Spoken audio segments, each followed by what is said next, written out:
2025 turned out to be quite the milestone year for Apple, and despite some turbulence, the tech giant has set itself up for its biggest change in years. Yahoo Finance's Dan Howley joins us now with the news. Dan.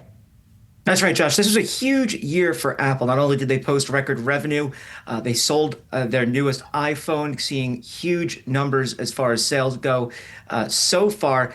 And oh yeah, they hit a $4 trillion market cap, the only other company to do that, NVIDIA. And they're, kind of playing a little closer to NVIDIA now than when NVIDIA was at $5 trillion. But what's a trillion between friends, really?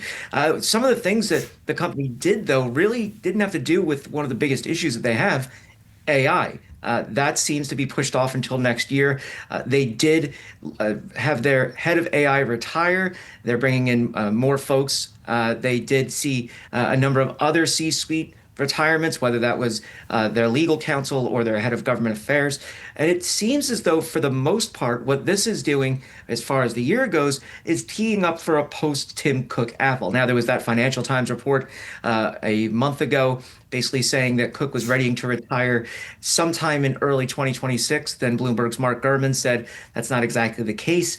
Regardless, he is approaching retirement age. And so the company is clearly thinking about what that would look like. And so they've reportedly been grooming John Ternus, one of their VPs of hardware engineering, to be the next CEO. He's the top contender. Doesn't necessarily mean he will absolutely be the next CEO, but he's being kind of groomed for that position. And really, Apple kind of giving us a sense of, this is going to be a transitional era, and this is how we're going to handle it, kind of piecemeal. As people kind of take off, we'll fill in those slots, but it won't be kind of all at once approach. And for a company like Apple that's remarkably stable despite being so large, it can feel a little odd seeing so many departures at once or throughout the year.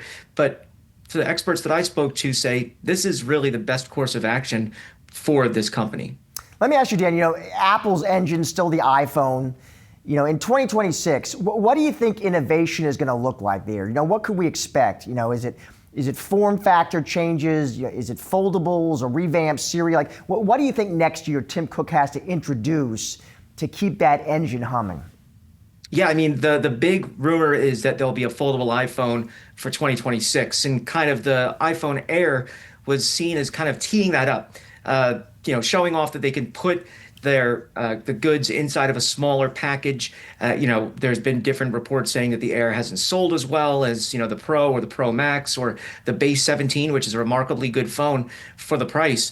But it appears as though that is what the Air was, kind of an appetizer almost, and the foldable will be the main course. Now, there's been obviously Samsung with their own foldable phones over time. They have their Fold 7, which is an incredible phone for what you get. It is priced relatively high, and you can imagine that a foldable iPhone would probably have the same kind of price premium. So, for the iPhone itself, that's kind of what we're looking for in 2026. Dan, great to have you as always. Thank you, sir.